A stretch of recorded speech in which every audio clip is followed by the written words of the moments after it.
is my life. Hi, what's up, TNT? This is Wayne Johnson out of Brooklyn, New York. I always wanted to do something back home, and we're going to be doing our gospel segment on Mondays from 10 p.m. to 12 midnight. That's 10 p.m. to 12 midnight on 91.9 FM. Listen what I want you to do. Spread the word. Spread the word, TNT. Salvation full and free. Salvation is for everybody.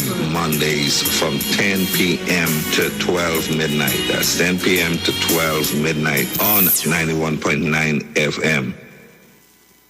Share the live. Share the live. The Street 919 FM on Facebook and Instagram. Share the live. Iowa George on Instagram. Share the live. Iowa TV and Street TV on YouTube. Share the live. The Street 919 FM. Broadcasting from Trinidad to the world.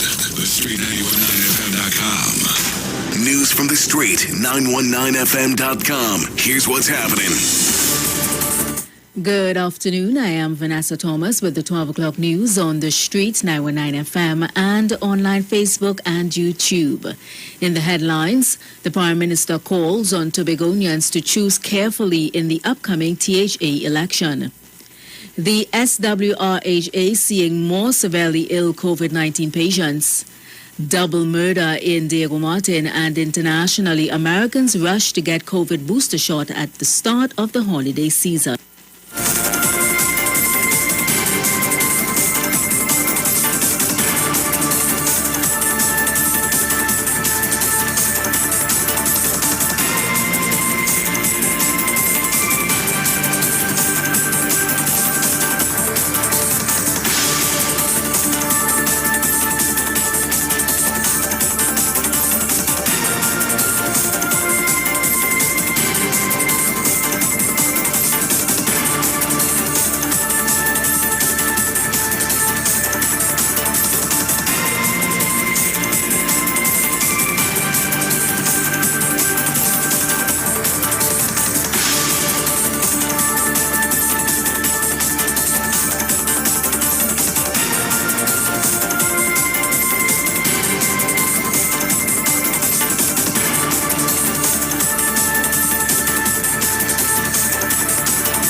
News from the Street. 919FM.com.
News from the Street, 919FM.com. Here's what's happening. And now the news in detail. Prime Minister Dr. Keith Rowley is calling on Tobagonians to consider carefully who they elect to oversee the affairs of the Tobago House of Assembly. He urges Tobagonians to make the right choice as the island gets ready for the December 6th THA election. During his address to supporters on Saturday, Dr. Rowley had this to say. At the national level, I lead a team called National Screening Committee. We screen our candidates for other elections. And I could tell you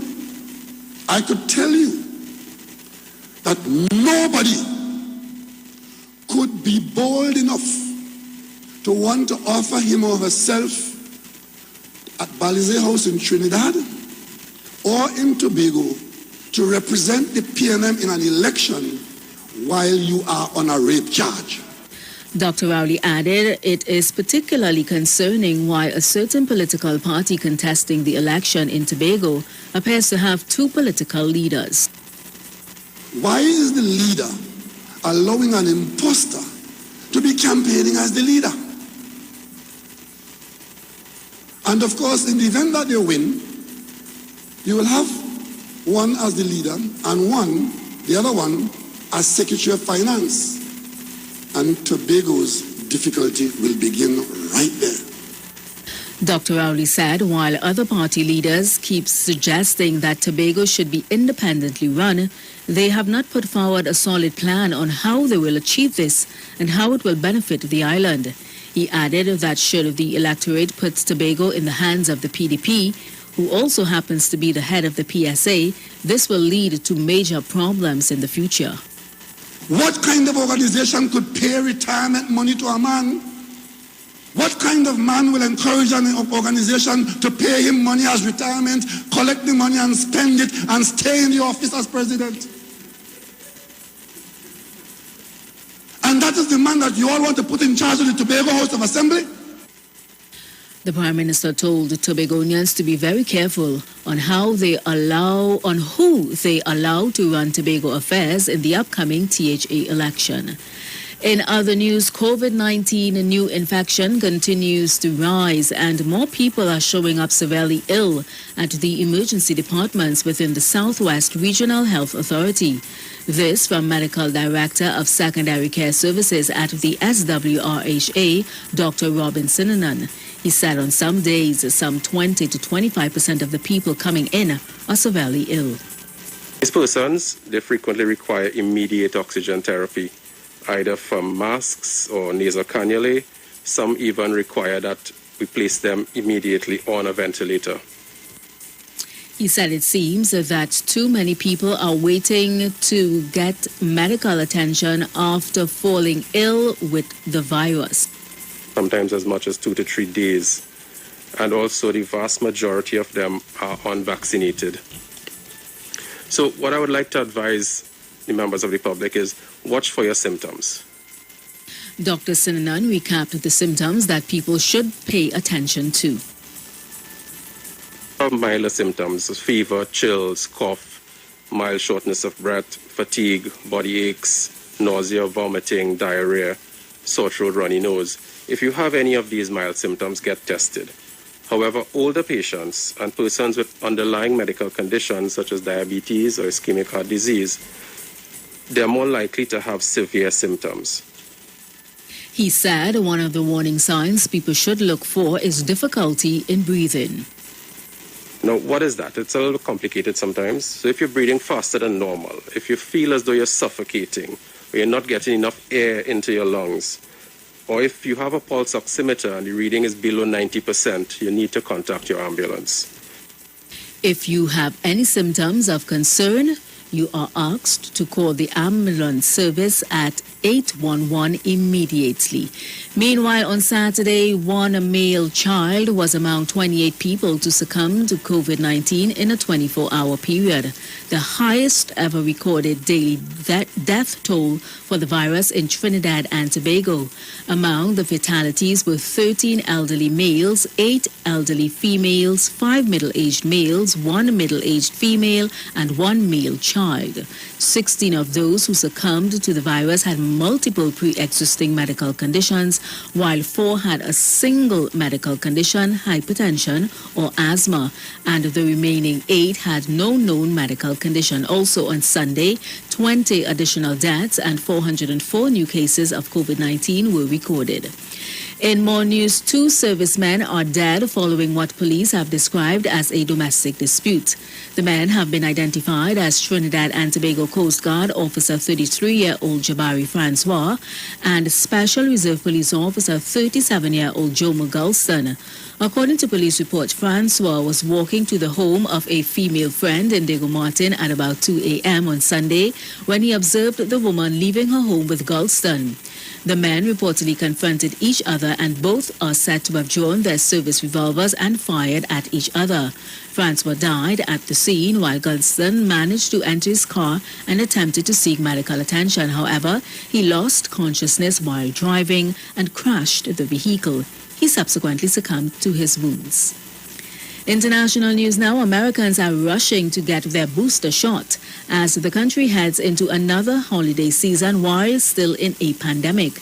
This after the CDC authorized booster shots for all Americans over 18 and encouraged vaccinations as families prepare to get together for Thanksgiving. We have more on this ABC report. Americans are preparing to travel over Thanksgiving. As we mentioned, many also lining up for COVID booster shots now that the CDC has authorized them for everyone 18 and older. ABC's Elwin Lopez joins us with more on the new rollout. Elwin, good morning. Well, good morning. A busy weekend for some big box pharmacies administering that added dose of protection just in time for the holidays. This morning, that extra COVID-19 shot in high demand as Americans gear up for the holidays. I'm really happy about it because the holidays are coming up and I'd like to feel a little safer being around people. The CDC clearing the way for anyone 18 and older to roll up their sleeves for an added dose 6 months after their last one. We are seeing more breakthrough infections. That is expected to increase in the coming months because of the winter weather. This comes as 34 states are now seeing a surge in new infections. The U.S. averaging more than 94,000 cases a day. That's 20,000 more than a week ago. In New Mexico, healthcare workers are at their breaking point. And that was the 12 o'clock news on the streets, 919 FM, and online Facebook and YouTube. Recapping the headlines, the Prime Minister calls on Tobagonians to choose carefully in the upcoming THA election. The SWRHA seeing more severely ill COVID-19 patients. Double murder in Diego Martin, and internationally, Americans rush to get COVID booster shot at the start of the holiday season. Do enjoy your afternoon and continue to be safe. I am Vanessa Thomas.